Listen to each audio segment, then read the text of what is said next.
அல்லேலூயா. Pastor Benz பேசுனா ஏன் முடிக்கிறாங்கன்னு இருக்குது இல்லை, அவங்ககிட்ட பேசிக்கிட்டே இருக்கலாம் ப்ராக்டிக்கலாக.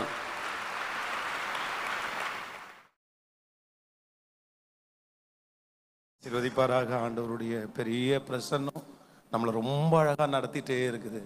ஆண்டவர் ஃபர்ஸ்ட் நம்மளை நம்ப பண்ணினார். அதற்கு பிறகு ஆண்டவர் நான் இந்த உலகத்திற்கு முக்கியம் அப்படின்றத ஆண்டவர் நம்மோடு பேசினார். அதற்கப்புறம் நம்மளையே ஆண்டவர் ஜெபம் பண்ணும்படியாக ஆண்டவர் வைத்தார். அதனால் ஆண்டவர் இன்னைக்கு முடிக்கிறதுக்குள்ள பெரிய அற்புதத்தை கர்த்தர் செய்ய போகிறார். உங்களுடைய வாழ்க்கையில் ரொம்ப கவனமாக இருக்க வேண்டியது என்ன அப்படின்னா, பிசாசு டைரக்டாக நம்மள்கிட்ட மோதுறதை விட ரெண்டே விஷயம். ஒன்று உங்களை டைமை வேஸ்ட் பண்ணிட்டானா போதும். டைமை வேஸ்ட் பண்ணிட்டானா போதும். இதில் ரொம்ப கவனமாக இருங்க. சமீபத்தில் ஒரு ஒரு ஒரு ஒரு சில ஆண்டுகளுக்கு முன்பாக மன அழுத்தத்தில் இருந்த ஒரு 50 வயதானவரை சந்தித்தேன்.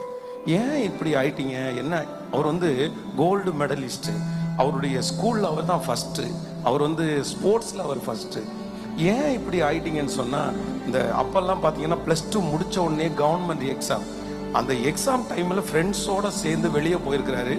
எக்ஸாமுக்கு போக முடியாததுனால கூட இருந்தவங்க எல்லாம் வின் பண்ணி நல்ல கவர்மெண்ட் வேலைக்கு போயிட்டாங்க. இவர் ஒன்றும் இல்லாமல் போய் யோசிச்சு ரொம்ப டிஸ்டர்ப் ஆகி மனநிலைமை பாதிக்கப்பட்டவராய் மாறினார். அவங்கள ஒன்று நினச்சிங்க, நிறைய பேருடைய கையில் பிசாசு இப்போ ஃபோனை கொடுத்துட்டாங்க. ஃபோனை கொடுத்து நிறைய பேர் இன்னைக்கு டைமை வேஸ்ட் பண்ணுறாங்க. ரொம்ப கவனமாக இரு மகளே, ரொம்ப கவனமாக இரு. எனக்கு இன்னைக்கு 41 வயது. 41 வயதில் 14 வயசில் நான் ஊழியத்திற்கு வந்தேன், 14 இயர்ஸ்.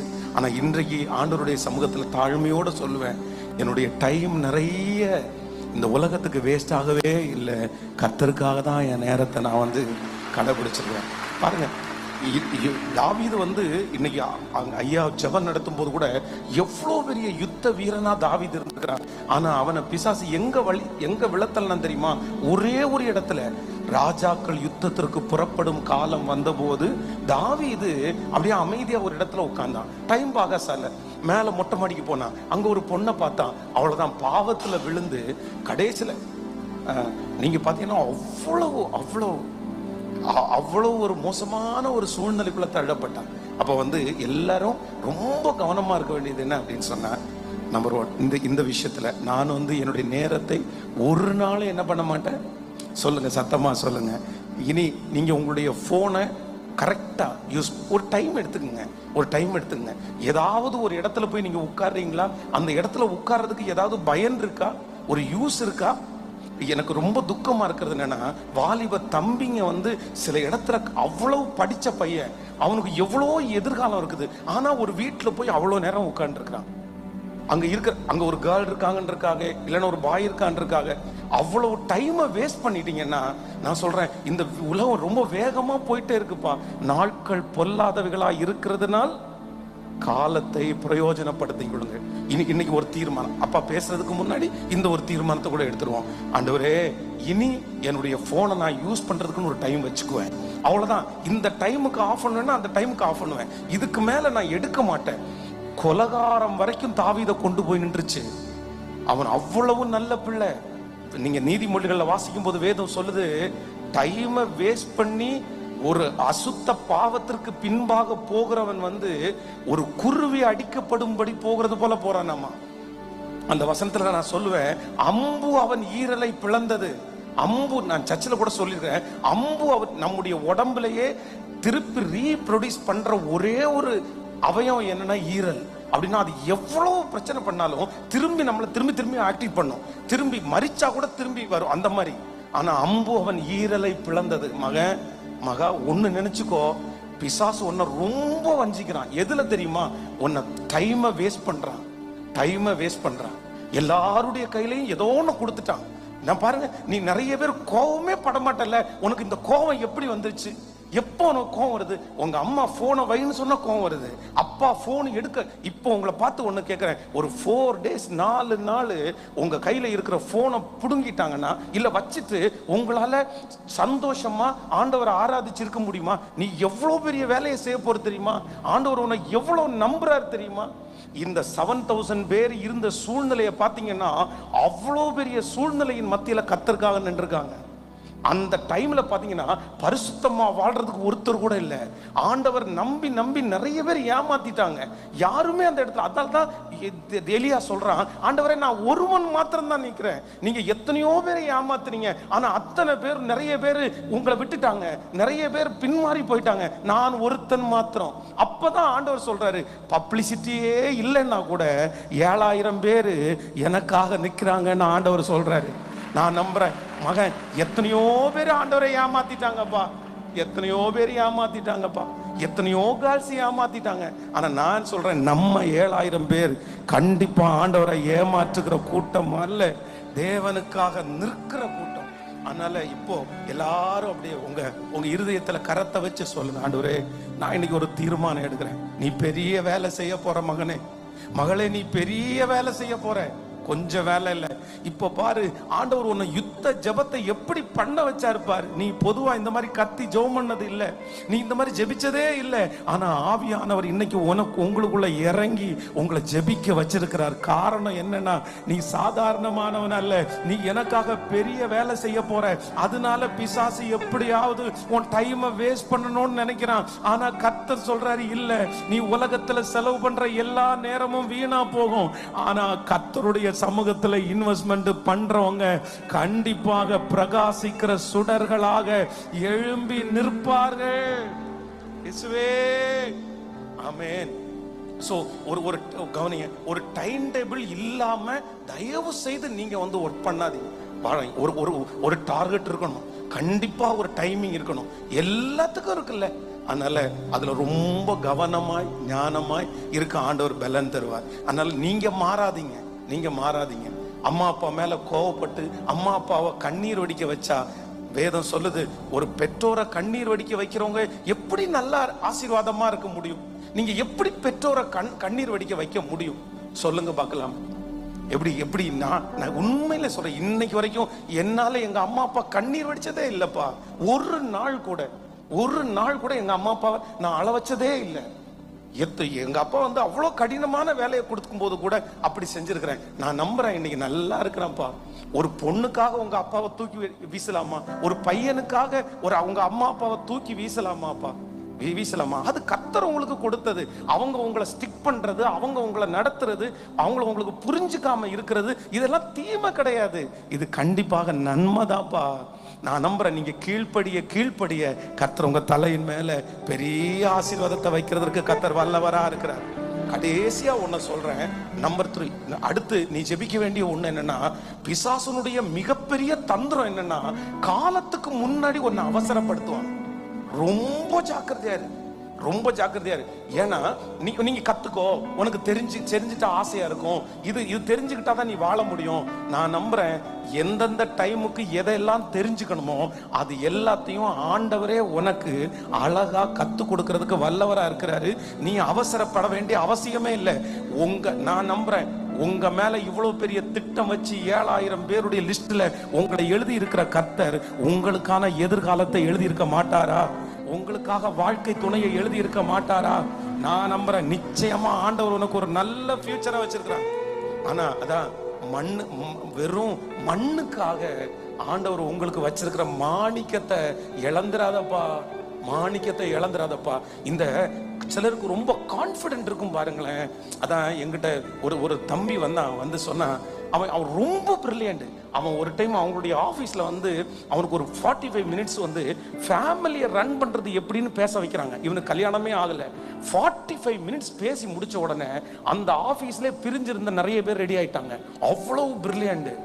நான் ரொம்ப அவனை மெச்சிக்குவேன். திடீர்னு ஒரு நாள் சொன்னா, பாஸ்டர் எனக்கு இந்த மாதிரி கல்யாணமா என்னடா சொல்ற அப்படின்னா, நான் செலக்ட் பண்ணிட்டேன், நான் ஒரு பொண்ணை.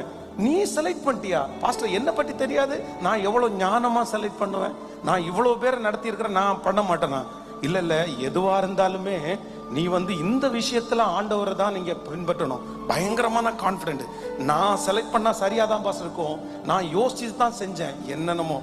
உண்மையிலே நான் மனசு விட்டு சொல்றேன், கரெக்டா 1.5 வருஷத்துக்குள்ள ஒரு குழந்தையோட கூட பிரிஞ்சிட்டாங்க. அவன் சொன்னது என்ன தெரியுமா? என்னுடைய கான்ஃபிடென்ட் வந்து எனக்கு வந்து நீங்க நினைக்கல நான் அந்த பையனை மாத்திடுவேன், அந்த பொண்ணை மாத்திடுவேன். மகா ஒண்ணு நினைச்சுங்க, அந்நிய நுகத்திலே அவிசுவாசிகளோட பிணைக்கப்படாதிருப்பீராக. ஒளிக்கும் இருளுக்கும் ஐக்கியமே இல்லை. உன்னை கொண்டு ஆண்டவர் செய்ய போறது பெரிய விஷயம். நீ இந்த மாதிரி சின்ன சின்ன விஷயத்துல மாட்டி உனக்கு பிடிச்சதுதான் வேணும், நான் இதை கண்டிப்பா பெற்றுக்கொள்ளாம விட மாட்டேன்னு நீ அடம் பிடிச்சிட்டேன்னா, சில நேரத்துல ஆண்டவர் வந்து தீர்க்கதரிசிய மாதிரி அடம் பிடிச்சா உடனே கொடுத்துருவாரு. சரி நீ வச்சுக்கோன்னு கொடுத்துருவாரு. ஆனா காலம் முழுதும் ஏசப்பா உன்னை கொண்டு செய்ய நினைச்சத உன்னால செய்ய முடியாதுப்பா. உன்னை கொண்டு கண்டிப்பா ஆண்டவரால செய்ய முடியாது. யாரோ ஒருத்தரிடத்துல ஆண்டவர் பேசிட்டே இருக்கிறாரு. யாரோ ஒருத்தரிடத்துல ரொம்ப தூரம் போகாத, நீ திரும்பி வர முடியாது. நீ உனக்கு ரொம்ப விருப்பமா இருக்கலாம், ரொம்ப ஆசையா இருக்கலாம், ரொம்ப அதான் அவ்வளவுதான் அப்படின்னு நினைக்கலாம். இல்ல இன்னொரு இத்தனை எதிர்ப்பு வந்து இத்தனை பிரச்சனை வந்தும் இதுவே எனக்கு வேணும்னு நினைச்சா நீங்க எப்படி பண்ண முடியும்? சோ ரெண்டாவது ஒரு காரியத்திற்காக ஜெபம் பண்ணோம். என் காலத்துக்கு முன்னாடி நான் அவசரப்பட மாட்டேன், நீங்க தர்ற வரைக்கும் கண்டிப்பா நான் வெயிட் பண்ணுவேன். எத்தனை பேர் ஆமோதிக்கிறீங்க? உங்க அம்மாட்ட போய் பைக் வேணும்னு சண்டை போடாதப்பா, மொபைல் போன் வேணும்னு சண்டை போடாதப்பா. நான் சொல்றேன், உண்மையான ஒரு ஏசப்பா பிள்ளை ஆண்டவரிடத்துல மட்டும்தான் முழங்கால் படிடுவாரங்களே தவிர, அம்மா அப்பாவா இருந்தா கூட கை நீட்டி எனக்கு கொடுங்கன்னு கேட்க மாட்டாங்க. அப்படிதான் நான் வளர்ந்துருக்கிறேன். என் இயேசு எனக்கு கொடுக்காதது ஒண்ணுமே இல்லை. நான் நினைப்பதற்கும் வேண்டிக் கொள்வதற்கும் அதிகமாய் ஆண்டவர் எனக்கு தந்திருக்கிறாருப்பா. ஒண்ணு நினைச்சுக்கோ, அம்மா அப்பா கொடுத்தா கிள்ளி தாண்டா கொடுப்பாங்க, ஆனா ஆண்டவர் கொடுத்தா அமுக்கி குலுக்கி சரிந்து விழும்படியாக யாருமே கொடுக்கவே முடியாதத ஏசப்பா மட்டும் உன்னை நம்பிட்டார்னு வை. என் அம்மா 5 ரூபாய்க்கு என்ன நம்பல, 10 ரூபாய்க்கு என் ஃப்ரெண்ட்ஸ் என்ன நம்பல, ஆனா ஆண்டவர் என்ன நம்ப ஆரம்பிச்சதுக்கு அப்புறம் கர்த்தர் எத்தனை பேருக்கு நான் நம்புறேன். இந்த 7000 பேர் தேவனுக்காக எழும்பி நிற்கிற உங்களை ஆண்டவர் நம்புறாரு. கர்த்தர் நம்புறார். அப்படியே இருதயத்துல கை வச்சு ரெண்டாவது அந்த காரியத்துக்காக ஒரு நிமிஷம் சீக்கிரமாபா, நான் இனி யாரு முன்னாடியும் கை கட்டி நான் நிக்க மாட்டேன். சொல்லுங்க சத்தமா. நீங்க எனக்கு கொடுக்கிற வரைக்கும் நான் வெயிட் பண்ணுவேன். நீங்க கொடுக்கறத வாங்கி நான் சந்தோஷப்படுவேன். இனி நான் சண்டை போட மாட்டேன், நான் இனி அடம் பிடிக்க மாட்டேன். சத்தமா சொல்லுங்க. நீங்க ஜெபிக்கிறத, நீங்க சொல்றத ஆண்டவர் கேட்கிறார். இல்ல அவசரப்படாத மகனே, அவசரப்படாத. யாரோ ஒருத்தர் திரும்ப சொல்றாரு, இல்ல உனக்கு நீ போக வேண்டிய தூரம் வெகு தூரம், நீ பண்ண வேண்டிய பிரயாணம் இன்னும் நிறைய இருக்குது. ஹல்லேலூயா. காலம் கனவாய் நினைவாய் போனதே, நாட்களும் நிழலாய் நிஜமாய் போனதே. காலம் கனவாய் நினைவாய் போனதே, நாட்களும் நிழலாய் நிஜமாய் போனதே. நீர் கொஞ்சம் நினைத்தால் நானும் வாழ்ந்து காட்டுவேன். என்னை மறந்தால் புகலிடம் எங்கு தேடுவேன். என்னை மறந்தால் புகலிடம் எங்கு தேடுவேன். உங்க பிள்ளனா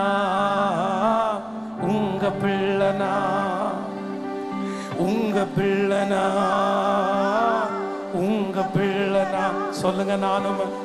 நானும் பார்க்கணும், சத்தம் கேட்கணும். நீங்க ஆற்றணும், தேற்றணும், காயம் கட்டணும். பெரும் சேனை கூட்டம் ஒன்றை உம்முள் நிறுத்தணும். பெரும் சேனை கூட்டம் ஒன்றை உம்முள் நிறுத்தணும். நம்புங்கப்பா, என்ன ஆராதிப்பே. இந்த பாட்டை ஒரு 2 டைம் உங்களுக்கு பாட கத்து கொடுத்துட்டு அப்பா கையில கொடுக்கறதுக்கு ஆசைப்படுறேன். ரொம்ப அழகான பாடல். நான் இந்த பாட்டை பாடுறது ஒரு 10,000க்கும் மேல டைம் பாடி இருப்பேன்.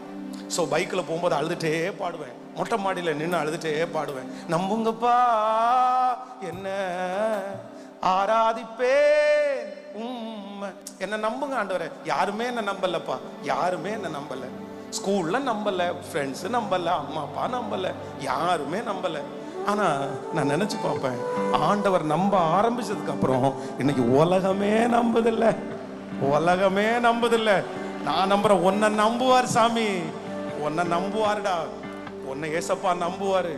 இது வரைக்கும் ஒருவேளை நீங்க நம்பிக்கை துரோகம் பண்ணி இருக்கலாம், இது வரைக்கும் ஏசப்பாவுக்கு எத்தனையோ பிராமிஸ் கொடுத்து நீ பண்ண முடியாம இருக்கலாம். ஆனா இன்னைக்கு வைராக்கியத்தோட இரு, வைராக்கியத்தோட இரு. இல்ல நான் ஒரு முடிவு எடுப்பேன். ஒப்பு கொடுக்கறது பெரிய விஷயம் இல்ல சாமி, ஒப்பு கொடுக்கறது பெரிய விஷயம் இல்லப்பா, ஆனா நிக்கிறதான் பெரிய விஷயம். ஆண்டவருக்காக சாகிறது ஈஸி, கர்த்தருக்காக பிழைக்கிறது தான் கஷ்டம். ஆனா நீ பிழைக்கணும், நீ நிக்கணும். ஒரு இப்ப பாரு, ஊழியத்துக்கு நான் ஒப்பு கொடுக்குறேன்னு சொல்லிட்டு ஒப்பு கொடுத்துடலாம் ஈஸியா. ஆனா ஒப்பு கொடுத்ததுக்கு அப்புறம் நீ போற பாரு டிராவல், இந்த டிராவல் கடினமானது. ஆனா அந்த கடினமான டிராவல்ல தரிசனத்தை மட்டும்தான் முன்னாடி வைக்கணும். நீ உன்னுடைய விஷனை மட்டும் முன்னாடி வைக்கணும், உன்னுடைய ஒப்பு கொடுத்தல மட்டும்தான் முன்னாடி வைக்கணும். இங்க நடக்கும், இங்க நடக்கும், சாகிற அளவுக்கு பிரச்சனை வரும். ஆனா கண்ணை மட்டும் தரிசனத்தை விட்டு எடுத்துறாத, அதுக்கு நேரம் நீ போயிட்டே இரு. நான் நம்புற உலகமே எதிர்த்து வந்தாலும் உன் கூட நடக்கிற ஒரு அப்பா இருக்கிறாரு, உன் கூட ஏசப்பா நடக்கிறாரு. அவர் உன் கையை பிடிச்சு அங்க கொண்டு போய் நிறுத்துவார். அங்கேயும் இங்கேயும் சாயாத, வலதுபுறம் இடதுபுறம் சாயவே கூடாது. பிசாசு அப்படிதான் பண்ணுவான். பலர் விழுந்துட்டாங்கல்ல, பலர் விழுந்துட்டாங்கல்ல. அத்தனை பேரும் கல்லெறிஞ்சு தாவீதை கொல்ல நினைக்கும் போது பைபிள் சொல்லுது, தாவீது தன்னை திடப்படுத்தி கொண்டு அந்த தண்டை பின்தொடரலாமான்னு கேட்டான். கர்த்தர் சொன்னார், அந்த தண்டை பின்தொடர், நீர் சகலத்தையும் திருப்பி கொள்ளுவாய். நான் உனக்கு தீர்க்க தரிசனமா சொல்றேன், ஏசப்பா உன்னை பார்த்து சொல்றாரு, உனக்கு முன்னாடி இருக்கிற பின்னாடி இருக்கிற நிறைய பேர் விழுந்துட்டாங்க, ஆனா கர்த்தர் சொல்றார், நீ அந்த தண்டை பின்தொடர். அடுத்த ஜெனரேஷன்ல கர்த்தருக்கு சித்தமான வருகை தாமதிக்கும்னா கர்த்தர் உன்னை ஒரு பெரிய சாட்சியாய் நம்ப போறார். ஆமென். இந்த பாட்டு ரொம்ப அழகான பாடல், பாடிட்டே அப்படியே அந்த பிரசன்னத்துக்குள்ள போக போறோம். ஹல்லேலூயா. நம்புங்கப்பா என்ன ஆராதிப்பே உம்மை. நம்புங்கப்பா என்ன, கைகள் எல்லாரும் தட்டி ஆராதிப்பே உம்மை. சத்தமா நம்புங்கப்பா, நம்புங்கப்பா என்ன. இல்ல இன்னும் கொஞ்சம் சத்தமா சத்தமா பாடு. ஆராதிப்பே, கைய மேல தட்டி நம்புங்கப்பா, நம்புங்கப்பா. பாடும்போதே என் பிள்ளைய நம்புங்க. ஆராதிப்பே உம்மை. இப்ப அப்பா பார்த்து, உங்க பிள்ளைனா, உங்க பிள்ளைனா, உங்க பிள்ளைனா. சத்தமா மட்டும் என்னை எடுத்துறாதீங்க. உங்க பிள்ளை, உங்க பிள்ளைனா, உங்க பிள்ளைனா, உங்க பிள்ளைனா, உங்க பிள்ளை. இப்ப நானும் பார்க்கணும், நானும் பார்க்கணும், உம் சத்த கேட்கணும், நீங்க ஆற்றணும், தேற்றணும், காயம் கட்டணும், எது செஞ்சாலும் நீங்களே செய்யணும்பா. உம் சத்தம் கேட்கணும், உம் சத்தம் கேட்கணும், நீங்க ஆற்றணும், தேற்றணும், காயம் கட்டணும்.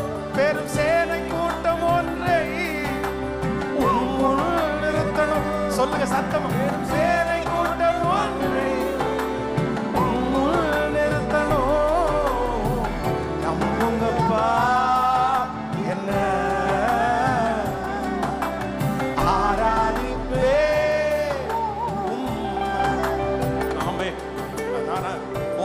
சார்ஜ் இறங்க கூடாது. சார்ஜ் என்ன பண்ணணும்னா ஏறிட்டே இருக்கணும். ஆமென். ஓகேவா? Ready ready ready. ஆமென். இனிதான் ஆண்டவருடைய பலத்தை செய்க ஆரம்பம் அப்படியே துவங்கி இந்த அக்கினி அப்படியே எரிய போகுது. ஆமென். சோ அந்த வேர்டை கவனிச்சிங்களா? நான் உம்மை பார்க்கணும், உம் சத்தம் கேட்கணும், நீங்க ஆற்றணும், தேற்றணும், காயம் கட்டணும். ஒன்னு நினைச்சுக்கங்க, உங்களுக்கு யாருமே செய்யக்கூடாது. இந்த மைக்கை நீங்க தேடி போக கூடாது, இந்த மைக்கு உங்களை தேடி வரணும். ஸ்டேஜை நீங்க தேடி போக கூடாது, ஸ்டேஜ் உங்களை தேடி வரணும். தாவீது கடந்தது மூளை, யாருமே தேடி போல, யாருமே தேடி போல. ஆனா நான் நம்புறேன் அவனை தேடி வந்துருச்சு. அவன் இங்க வர்ற வரைக்கும் நான் சாப்பிட மாட்டேன்னு ஒரு தீர்க்கதரிசி சொல்றாரு. அதுதான்ப்பா. ஏன் தெரியுமா? நீ தேவ சமூகத்துல மட்டும் உன்னை மறைச்சுக்கிட்ட மகன். இன்னைக்கு இருக்கிற யூத்துடைய ட்ரெண்ட் என்னன்னா, ஏதாவது ஒண்ணு போட்டு மேல வரணும்னு நினைக்கிறாங்க. நான் நம்புறேன் ஏதாவது ஒண்ணு போயிட்டு நீ மேல வர முடியாது மகன். அப்படி வந்தாலும் ரொம்ப நாள் நீ நிக்க முடியாதுடா. ஏன்னா இது ஒரு பெரிய ப்ராசஸ். இதுக்கு பின்னாடி ஒரு பெரிய விலைக்கரையும் இருக்குது. விலைக்கரையும் இல்லாம நம்ம முன்னாடி நிக்க முடியாது. அப்பா எவ்வளவு பெரிய, இன்னைக்கு அப்பா எத்தனையோ ஜனங்களுக்கு இயேசுவை பயன்படுத்துறாங்க. ஆனா அவங்களுக்கு பின்னாடி எவ்வளவு பெரிய விலைக்கரையும் இருக்கு தெரியுமா? நமக்கு தெரியாது. ஆனா நீ அந்த மாதிரி ஏதாவது ஒண்ணு பண்ணி முன்னாடி வரணும்னு நினைச்சா நீ நிக்க மாட்ட கண்ணா. பெருமை வந்துடும், விழுந்துருவோம். ஏதாவது ஒன்று டிஸ்டர்ப் வந்துடும், விழுந்துருவோம். ஆனா உன் அஸ்திவாரம் எங்க கட்டப்படணும் தெரியுமா? அந்த ரங்கத்துல தேவ சமூகத்துல அஸ்திவாரத்தை போட்டுறணும். தேவனோட அஸ்திவாரத்தை போட்டுறணும். நான் நம்புறேன் சவுல் ராஜா உன்னை முன்னாடி கொண்டு வந்து தட்டி நிறுத்தி இவன் தான் அப்படின்னு சொல்ல வேண்டியது இல்ல. உலகத்துல இருக்கிற யாருமே உன்னை ஐடென்டிஃபை பண்ண வேண்டியது இல்ல. நான் சொல்றேன், எங்க அப்பா 2 பிராண்டி ஷாப்புக்கு ஓனர், எங்க அப்பா குடிகாரர், எங்க அப்பா 3ஆம் கிளாஸ் தான் படிச்சிருக்கிறாரு. ஆனா அவருடைய பிள்ளையாய என்ன ஊழியக்காரனை நிறுத்த முடியும்னா உன்னை ஏன் நிறுத்த முடியாது? இன்னைக்கு ஒரே ஒரு தீர்மானம் எடு, எனக்கு ஆண்டவர் செய்யணும். யார் செய்யணும்? சொந்தக்காரங்களுக்கு வசதி இருந்தா கூட செய்யலையா? எதுக்கு நீ யோசிக்கிற? அவங்க கையை எதுக்கு எதிர்பார்க்கிற? இவங்க நினைச்சிருந்தா என்ன சேர்த்து விடலாம்ல, இவங்க நினைச்சிருந்தா என்ன ஃபாரின்ல அனுப்பலாம். நான் நம்புறேன் அவங்க யாரு செய்யறதுக்கு, அவங்க ஒருவேளை உங்களுக்கு செஞ்சாங்கன்னு வச்சுங்களேன், திரும்ப திரும்ப நான் தான் செஞ்சேன் சொல்லி காமிப்பாங்க. ஆனா ஆண்டவர் உங்களுக்கு செஞ்சாருன்னா அவர் யாருக்கு முன்னாடியும் சொல்லி காமிக்க மாட்டாரு, நீங்க தான் சொல்லி காமிப்பீங்க. ஆமே.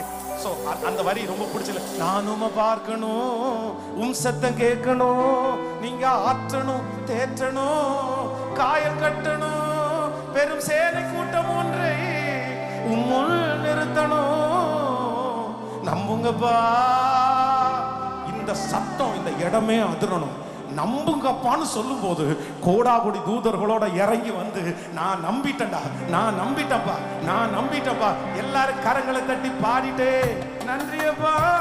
கைய மேல தட்டி, கைகளை மேல, எல்லாரும் பெரியவங்க முதற்கொண்டு ஏசப்பா உங்க பிரசன்னம் அப்படியே ஒவ்வொருத்தர் மேல நீங்க நம்பிருங்க ஆண்டவரே, நம்பிருங்க ஆண்டவரே,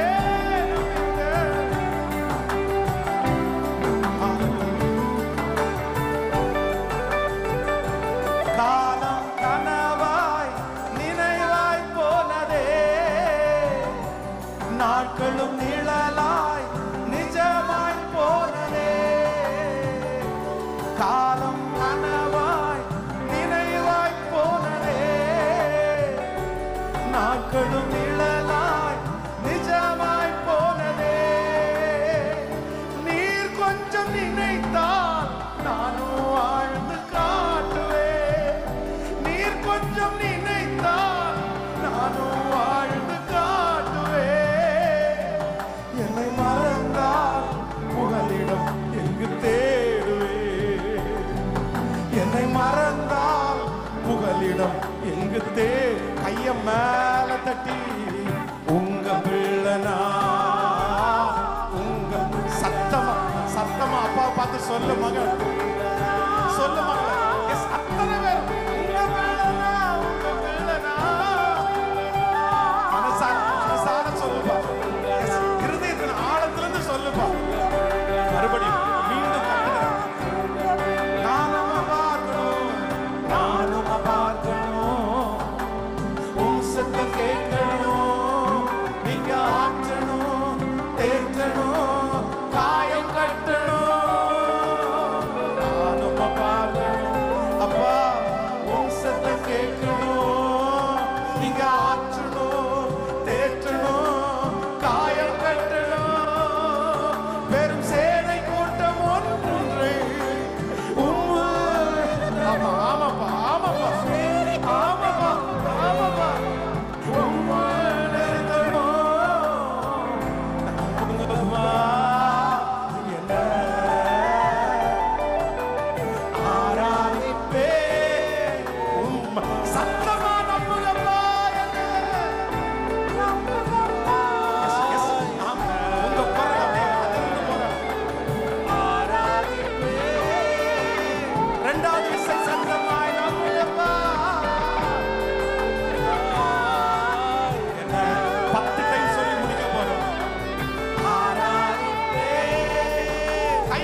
கோடி நன்றி அப்பா, கோடி நன்றி அப்பா.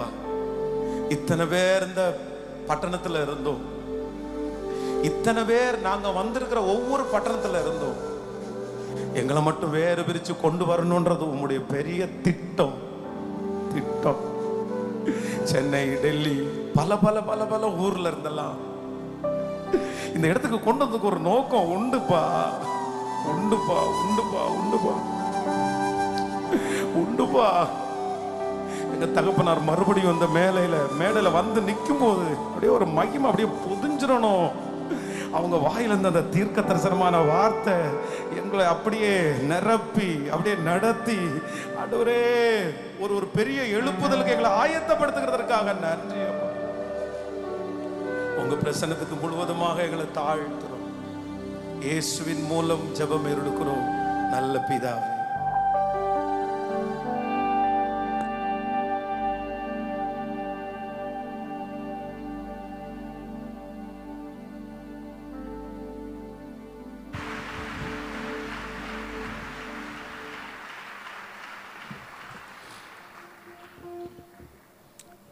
அல்லேலூயா. பாஸ்டர் பென்ஸ் பேசுனா ஏன் முடிக்கிறாங்கன்னு இருக்குது இல்லை, அவங்ககிட்ட பேசிக்கிட்டே இருக்கலாம். ப்ராக்டிக்கலாக நம்முடைய அனைதன வாழ்க்கையில் ப்ராக்டிக்கலாக ஆவிக்குரிய வாழ்க்கையில் ஈஸியாக எப்படி இயேசுவை பின்பற்றுவது, சொந்த அனுபவத்திலிருந்து அவங்க சொல்லுகிற வார்த்தைகள் அவ்வளோ பெரிய ஆசீர்வாதம். ஆண்டவர் ஏன் இதெல்லாம் செய்து கொண்டு இருக்கிறார்? உங்கள் மேலே அவர் ஒரு பெரிய நம்பிக்கை வைத்திருக்கிறார். அதை நம்புங்கப்பான்னு ஒரு பாடலை பாட வைத்து உங்களை ஒவ்வொருவரையும் ஆண்டவர் நம்புகிறார். உங்கள் மேலே ஒரு பெரிய நம்பிக்கை வைத்திருக்கிறார்.